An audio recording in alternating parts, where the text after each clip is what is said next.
ఉప ఎన్నిక రూపంలో బీఆర్ఎస్ పార్టీకి మరో సవాల్ ఎదురు కాబోతుందా? ఖైరతాబాద్, స్టేషన్ గన్పూర్ నియోజకవర్గాలకు ఉప ఎన్నికలు రానున్నాయా?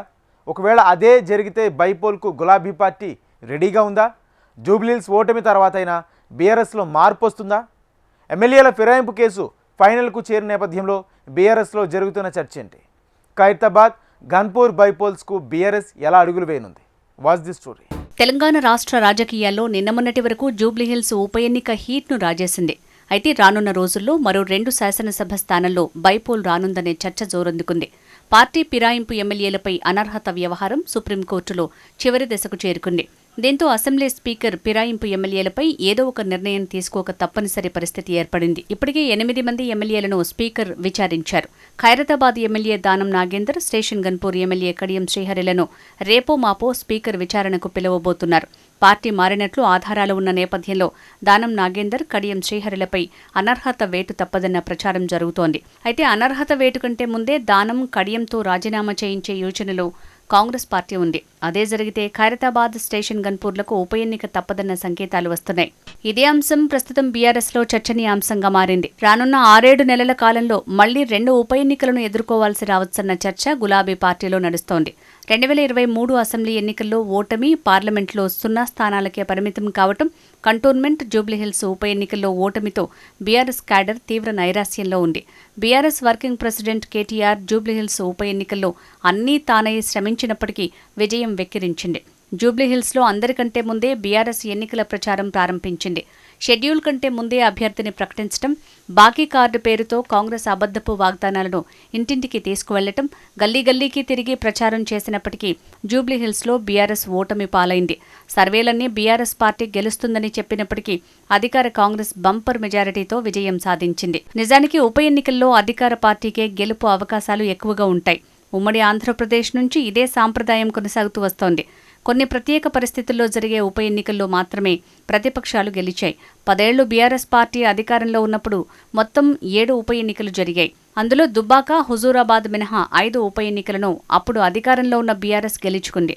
అధికార పార్టీకి ఉండే అదనపు బలం, అభివృద్ధి కార్యక్రమాలు, ఎన్నికల హామీలు, తాయిలాలు ఇలా అన్ని అధికార పార్టీకి అనుకూలంగా ఉంటాయి. జూబ్లీహిల్స్ బైపోల్లో కూడా ఇదే రుజువైంది.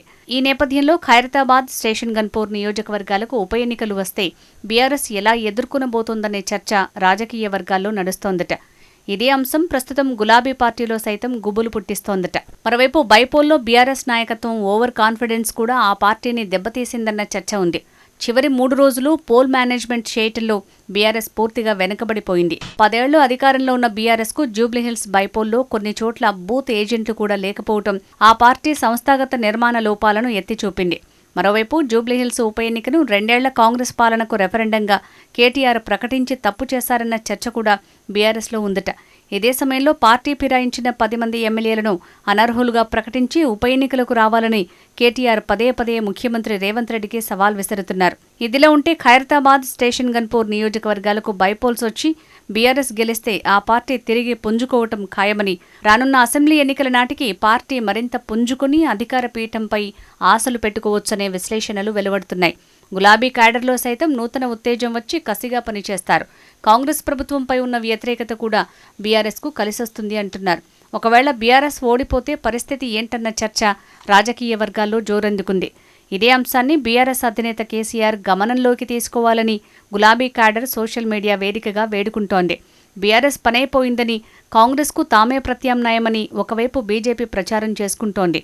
ఇదే సమయంలో ప్రతిపక్ష పాత్ర పోషించడంలో బీఆర్ఎస్ పార్టీ విఫలమైందని జాగృతి అధ్యక్షురాలు కవిత జిల్లాల పర్యటనలో ప్రచారం చేస్తున్నారు.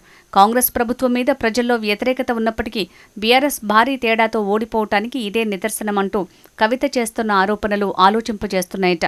కవిత మాటలు రాజకీయాల్లో ఆసక్తి రేపుతున్నాయి. కాంగ్రెస్కు తెలంగాణ జాగృతి ప్రత్యామ్నాయమంటూ కవిత ప్రజల్లోకి వెళ్తోన్న నేపథ్యంలో భవిష్యత్తులో బీఆర్ఎస్కు ఇబ్బందిగా మారుతుందన్న చర్చ కూడా జోరందుకుంది. ఒకవేళ ఖైరతాబాద్, స్టేషన్ గన్పూర్లకు ఉప ఎన్నికలు వచ్చి బీఆర్ఎస్ ఓడిపోతే చాలా మంది బీఆర్ఎస్ నేతలు తమ దారి తాము చూసుకునే అవకాశం ఉందట. బీజేపీ తెలంగాణ జాగృతిలోకి వెళ్లే అవకాశం ఉందన్న విశ్లేషణలు కూడా వినిపిస్తున్నాయి. తమతో చాలా మంది బీఆర్ఎస్ నాయకులు టచ్లో ఉన్నారని కవిత పదే చెప్పడం కూడా తన రాజకీయ వ్యూహంలో భాగమేనట. ఈ నేపథ్యంలో బీఆర్ఎస్ అధినేత కేసీఆర్ పార్టీని ఎలా గాడిలో పెడతారన్న చర్చ బీఆర్ఎస్తో పాటు తెలంగాణ రాజకీయాల్లో నడుస్తోంది.